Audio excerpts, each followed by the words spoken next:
Hello friends, आज के इस चैप्टर में हम होलो हाफ पिरामिड के पैटर्न को डिस्कस करने वाले हैं। तो जिन लोगों को नहीं पता कि होलो हाफ पिरामिड पैटर्न दिखता कैसा है, तो उन लोगों के लिए मैं यहाँ पर स्क्रीन पर पैटर्न आपको ड्रॉ करके दिखा देता हूँ। हमारा पैटर्न कुछ इस तरीके से दिखेगा।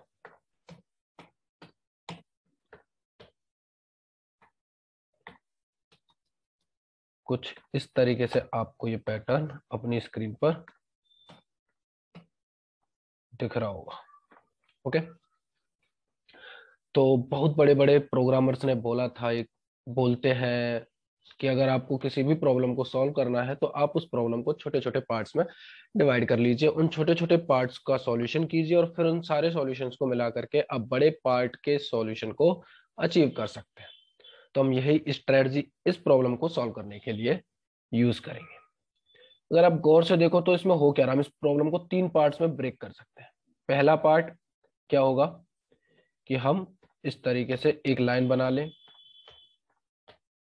ओके, दूसरा पार्ट क्या हो सकता है? दूसरा पार्ट ये हो सकता है कि हम इस तरीके से एक डायगोनल लाइन बना लें पैटर्न की।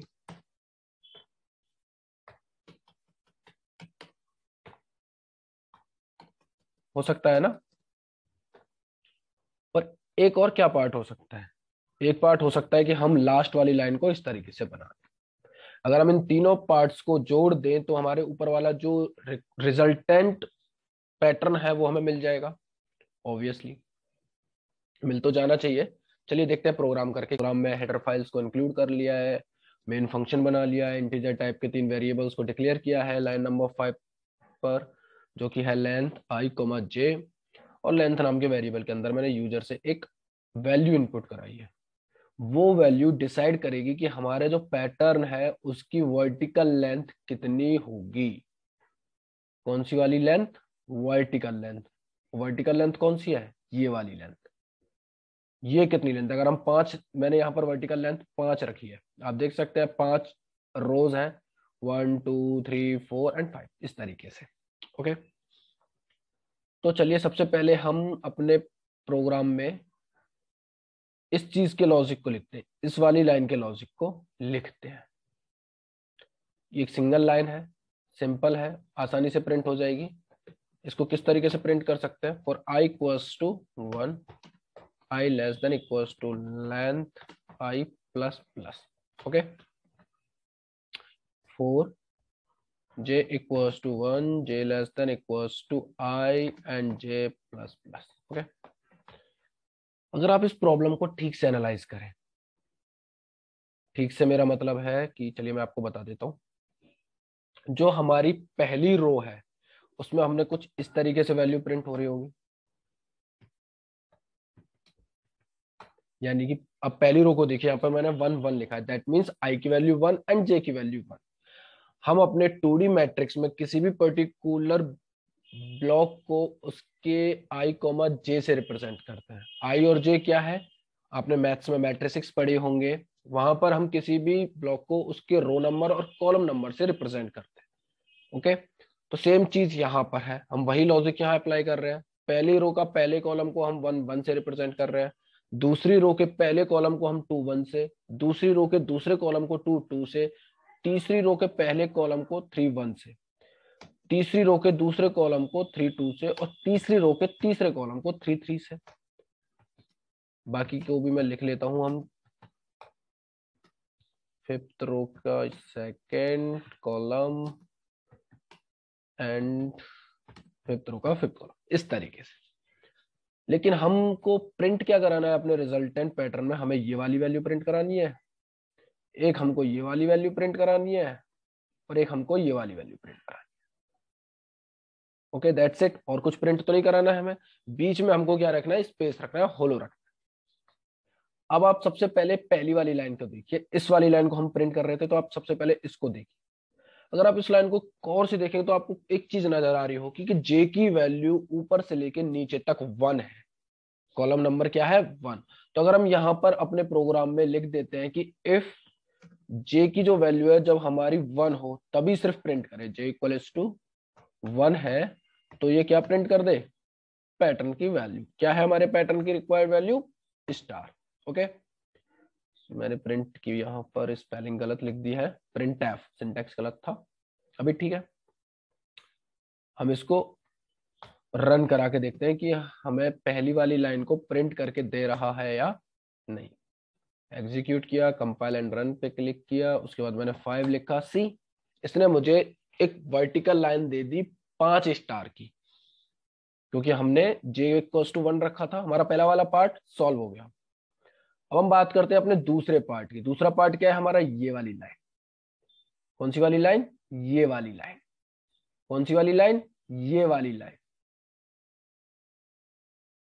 अब इस रो में अगर आप ठीक से देखें तो यहां पर आपको दिख रहा होगा कि 1 1 2 2 3 3 4 4 5 5, यानी कि जब आई की वैल्यू और जे की वैल्यू दोनों इक्वल हैं तभी ये उस लाइन को प्रिंट कर रहा है।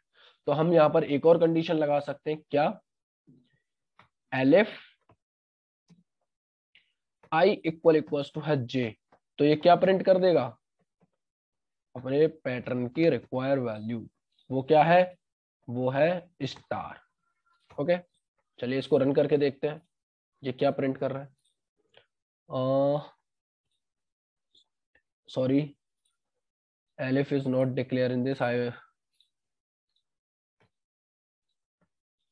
यहां पर होगा एल्स इफ। ओके, वो पाइथन में होता है।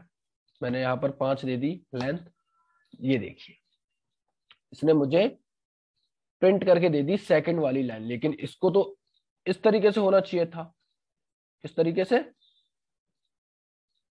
डायगनली इस तरीके से, लेकिन ये तो एकदम स्ट्रेट आ रही है। दैट मीन्स इसमें सिर्फ एक चीज की कमी है और वो है बीच में स्पेस की। अगर हमने बीच में स्पेस इंसर्ट करा देते हैं तो फिर ये क्या होगा? ऑटोमेटिकली डायगनली प्रिंट होने लगेगी चीजें। तो हम यहाँ पे लिख देते हैं एल्स क्या प्रिंट हो? अगर ये दो कंडीशन मैच हो रही है तभी हमारे जो पैटर्न की रिक्वायर वैल्यू है वो प्रिंट होनी चाहिए, अदरवाइज ये हमको स्पेस प्रिंट करना चाहिए। अब हम अगर इसको रन करके देखें तो ये हमें देगा, दिया इसने हमें, हमारी रिक्वायर आंसर जो हमें चाहिए था उसने हमें प्रिंट कराया। एक बार फिर से देखते हैं, ट्रेस करके देखते हैं। चलिए एक बार इसको फिर से, आई की वैल्यू 1 हुई, जे की वैल्यू 1 से 1 तक चली। दैट मीन्स सिर्फ एक बार ये सेकंड वाला लूप जो लाइन नंबर 11 पर है वो चलेगा। 1 1 इसने स्टार प्रिंट कर दिया, लूप से बाहर आ गया। आई की वैल्यू नेक्स्ट टाइम हुई 2, हमने जे की वैल्यू 1 से लेकर के 2 तक चलेगी, तो जे की वैल्यू हुई 1 और आई की वैल्यू हुई 2, यानी कि 2,1 ये वाली वैल्यू प्रिंट होगी और 2,2 वाली वैल्यू प्रिंट होगी।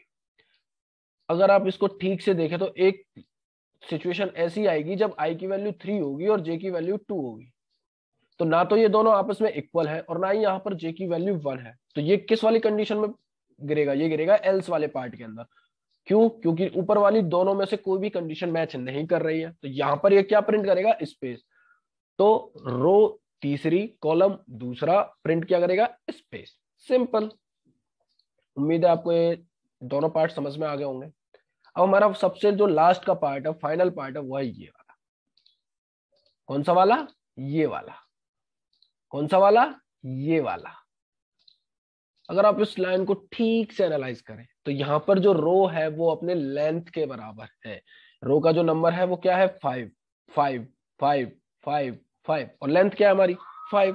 तो हम यहाँ पर एक सिंपल सी कंडीशन और ऐड कर सकते हैं। वो सिंपल सी कंडीशन क्या होगी? वो सिंपल सी कंडीशन ये होगी कि अगर हमारी आई की वैल्यू लेंथ के इक्वल है तो ये हमें क्या प्रिंट करके दे दे? अगेन स्टार प्रिंट करके दे दे, क्योंकि वही हमारे पैटर्न की रिक्वायर वैल्यू है। ओके, मैं यहां से इसको हटा देता हूं। अब हम इसको एग्जीक्यूट करके देखते हैं।